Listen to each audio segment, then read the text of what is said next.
দিল্লির master stroke, ঢাকায় ভারতের মন্ত্রী রাষ্ট্রদূত ও ভিসায় নতুন মোড়। বাংলাদেশ ও ভারতের কূটনীতিতে হুট করে এমন এক অবিশ্বাস্য ঘটনা ঘটে গেছে, ট্যুরিস্ট ভিসা। আর অন্যদিকে ঢাকায় ভারতের নতুন হাই কমিশনার হিসেবে যিনি পা রেখেছেন তিনি কোনো সাধারণ কূটনীতিক নন, তিনি ভারতের একজন সাবেক কেন্দ্রীয় ক্যাবিনেট মন্ত্রী। শুধু তাই নয়, তাকে এবার দেওয়া হয়েছে এক বিরল ও বিশেষ মর্যাদা। তিনি ভারতে থাকলে পাবেন খোদ পূর্ণমন্ত্রীর প্রটোকল। মোদী সরকারের এই একটি চালের পেছনে লুকিয়ে আছে দক্ষিণ এশিয়ার রাজনীতির এক মস্ত বড় ভূ রাজনৈতিক হিসাব নিকাশ। কি সেই আসল গল্প? কেন হুট করে এই ভিসা চালু? আর কেনই বা ঢাকায় একজন মন্ত্রীর মর্যাদার রাষ্ট্রদূত পাঠানো হলো? আজকের এই বিশেষ বিশ্লেষণী ভিডিওতে আমরা এর ভেতরের আসল সত্যটি উন্মোচন করব। পুরো বিষয়টি জানতে ভিডিওটি শেষ পর্যন্ত দেখুন। দর্শক, আলোচনার শুরুতে আসা যাক সেই সুখবরে, যার জন্য লাখ লাখ বাংলাদেশি অধীর আগ্রহে অপেক্ষা করছিলেন। 2024 সালের 5 অগাস্ট শেখ হাসিনার নেতৃত্বাধীন আওয়ামী লীগ সরকারের পতনের পর ঢাকা ও দিল্লির সম্পর্কে এক অভূতপূর্ব টানাপোড়েন তৈরি হয়। আর এর সরাসরি প্রভাব পড়েছিল সাধারণ মানুষের ওপর। ভারত পুরোপুরি বন্ধ করে দিয়েছিল বাংলাদেশিদের জন্য পর্যটন বা ট্যুরিস্ট ভিসা। কেবলমাত্র জরুরি চিকিৎসা এবং সীমিত পরিসরে বাণিজ্যিক ভিসা দেওয়া হচ্ছিল। কিন্তু আজ বৃহস্পতিবার ঢাকার ভারতীয় ভিসা কেন্দ্রে এক জমকালো সাংবাদিক সম্মেলনে এসে নবনিযুক্ত ভারতীয় হাই কমিশনার দীনেশ ত্রিবেদী এক যুগান্তকারী ঘোষণা দিলেন। তিনি স্পষ্ট জানিয়ে দিয়েছেন, আগামী রবিবার অর্থাৎ 28 জুন থেকে বাংলাদেশিদের জন্য ফের পর্যটন ভিসা দেওয়ার প্রক্রিয়া পুরো দমে শুরু হচ্ছে। অর্থাৎ 28 জুন থেকে বাংলাদেশিরা পর্যটন ভিসার জন্য আবেদন করতে পারবেন। দীনেশ ত্রিবেদী জানিয়েছেন, ভারতের এই সিদ্ধান্ত দুই দেশের সম্পর্ককে আবারও স্বাভাবিক ও মধুর করার একটি অন্যতম বড় প্রয়াস। ভিসা দেওয়ার ক্ষেত্রে আগের সব বিধিনিষেধ প্রত্যাহার করে নিয়েছে নয়াদিল্লি। আর সবচেয়ে আনন্দের বিষয় হলো, এই সুবিধা শুধু ঢাকার জন্য নয়, ঢাকা, রাজশাহী, চট্টগ্রাম এবং খুলনার ভিসা কেন্দ্র থেকে একযোগে এই পর্যটন ভিসা দেওয়ার কাজ শুরু হবে। ফলে এখন আবারও বৈধ ভিসা নিয়ে বাংলাদেশিরা অনায়াসেই ভারতে ঘুরতে যেতে পারবেন। কিন্তু এই সিদ্ধান্তের নেপথ্য নায়ক কে? তিনি হলেন দীনেশ ত্রিবেদী। বৃহস্পতিবার দুপুর ঠিক 12টা নাগাদ বাংলাদেশের মহামান্য রাষ্ট্রপতি মোহাম্মদ শাহাবুদ্দিনের তিনি আনুষ্ঠানিকভাবে তার কার্যভার গ্রহণ করেন। মজার ব্যাপার হলো, দীনেশ ত্রিবেদী কিন্তু আকাশপথে বাংলাদেশে আসেননি। তিনি যখন বেনাপোল স্থল সীমান্ত ধরে সড়ক পথে বাংলাদেশে প্রবেশ করছিলেন, তখনই সাংবাদিকরা তাকে প্রশ্ন করেন যে ভিসা জটিলতা কবে খুলবে। জনগণের এই আবেগ এবং জরুরি প্রয়োজনের কথা মাথায় রেখে তিনি দায়িত্ব নেওয়ার সাথে সাথেই প্রথম ও প্রধান সিদ্ধান্ত হিসেবে ভিসা চালুর ঘোষণাটি দেন। এবার আসা যাক সবচেয়ে গুরুত্বপূর্ণ এবং চমকপ্রদ বিশ্লেষণে। গত এপ্রিল মাসে ভারত সরকার দীনেশ ত্রিবেদীকে বাংলাদেশে ভারতের নতুন হাই কমিশনার হিসেবে নিযুক্ত করে। তিনি ভারতের বিদায়ী হাই কমিশনার প্রণয় ভার্মার স্থলাভিষিক্ত হলেন। কিন্তু এখানেই টুইস্ট। ভারতের কূটনৈতিক ইতিহাসে ঢাকায় নিযুক্ত হওয়া তিনি প্রথম কোনো রাজনৈতিক ব্যক্তিত্ব।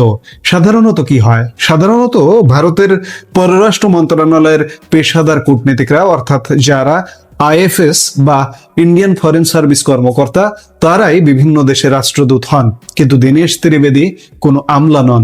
তিনি হলেন একাধারে ঝরঝরে বাংলা বলতে পারা এক পোড় খাওয়া রাজনীতিবিদ, যিনি অতীতে ভারতের কেন্দ্রীয় রেলমন্ত্রী এবং স্বাস্থ্যমন্ত্রী হিসেবে দায়িত্ব পালন করেছেন।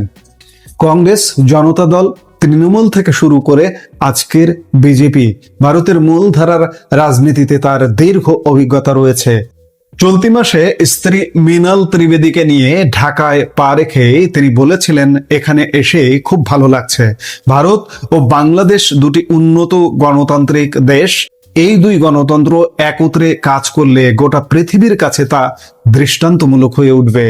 দীনেশ ত্রিবেদী অতীতে ভারতের কেন্দ্রীয় মন্ত্রিসভায় প্রতিমন্ত্রী ছিলেন, কিন্তু ঢাকায় আসার পর গতকাল 24 জুন ভারতের কেন্দ্রীয় স্বরাষ্ট্র মন্ত্রণালয় এক বিশেষ অফিস স্মারকে বা বিজ্ঞপ্তিতে জানিয়েছে, হাই কমিশনার থাকাকালীন দীনেশ ত্রিবেদী যখনই ভারতে থাকবেন তখন তাকে ভারত সরকারের একজন পূর্ণমন্ত্রী বা ইউনিয়ন ক্যাবিনেট মিনিস্টারের মর্যাদা দেওয়া হবে।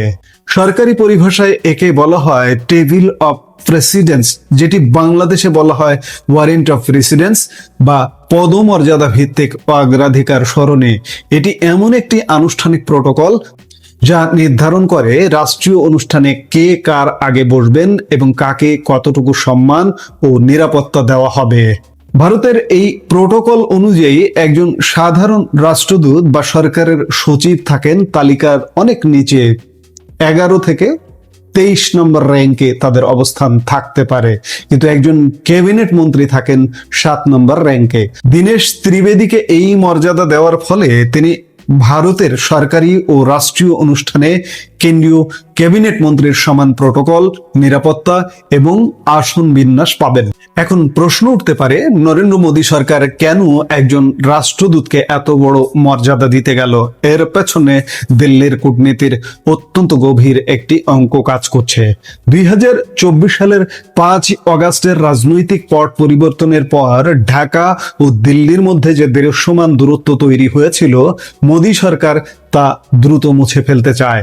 দীনেশ ত্রিবেদীকে পূর্ণমন্ত্রীর মর্যাদা দিয়ে বাংলাদেশ সরকারকে একটি শক্তিশালী পলিটিক্যাল সিগন্যাল বা রাজনৈতিক বার্তা দেওয়া হলো। দিল্লি বোঝাতে চাইলো তারা ঢাকাকে কতটা সর্বোচ্চ গুরুত্ব দিচ্ছে। দীনেশ ত্রিবেদী যেন ঢাকায় নীতি নির্ধারকদের সাথে সরাসরি রাজনৈতিক ওজন ও প্রশাসনিক কর্তৃত্ব নিয়ে আলোচনা করতে পারেন। সেজন্যই তার এই বিশেষ ক্ষমতায়ন। এই ক্ষমতায়নের ফলে বাংলাদেশ এবং ভারত উভয় দেশই লাভবান হবে বলেই আমরা আশা করছি। তবে আপনাদের জানিয়ে রাখি, ভারতের ইতিহাসে এই ধরনের রাজনৈতিক নিয়োগ বা পলিটিক্যাল অ্যাপয়েন্টমেন্ট কিন্তু এটাই প্রথম নয়। অতীতেও ভারত নির্দিষ্ট কিছু পরাশক্তি বা গুরুত্বপূর্ণ দেশে হেভিওয়েট ব্যক্তিদের পাঠানোর সময় এমন ক্যাবিনেট মন্ত্রীর পদমর্যাদা দিয়েছিল। বাংলাদেশ কিন্তু কোনো পরাশক্তিও নয় এবং গুরুত্বপূর্ণ দেশও নয়। জনসংখ্যার বিচারে আমরা বিশাল দেশ। সেই বিচারে বাংলাদেশকে যে ভারত কতটা গুরুত্ব দিচ্ছে, এই ক্যাবিনেট মন্ত্রী রাষ্ট্রদূত নিয়োগ তারই একটি উদাহরণ। অতীতে ভারত কোথায় কোথায় নিয়োগ দিয়েছিল ক্যাবিনেট মন্ত্রী মর্যাদায় হাই প্রোফাইল রাষ্ট্রদূত, আমরা সেটি যদি একটু দেখে আসি। যেমন যুক্তরাজ্য স্বাধীনতার পর লন্ডনে ভারতের প্রথম হাই কমিশনার কৃষ্ণ মেননকে জওহরলাল নেহরু বিশেষ ক্যাবিনেট মন্ত্রীর সমতুল্য মর্যাদা দিয়েছিলেন।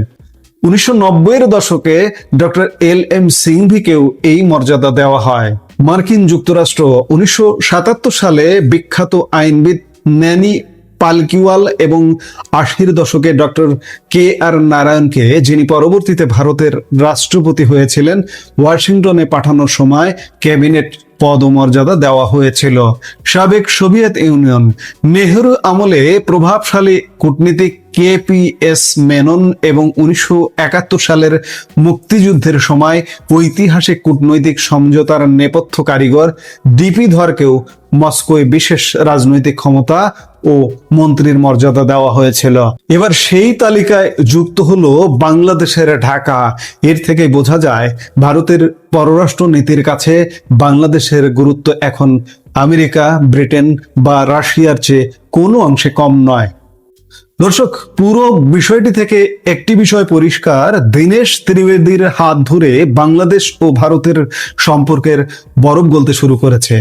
একদিকে সাধারণ মানুষের যোগাযোগের জন্য পর্যটন ভিসার দুয়ার খুলে দেওয়া, আর অন্যদিকে পূর্ণমন্ত্রীর রাজনৈতিক ওজন নিয়ে ঢাকায় দিল্লির নতুন দূতের আগমন।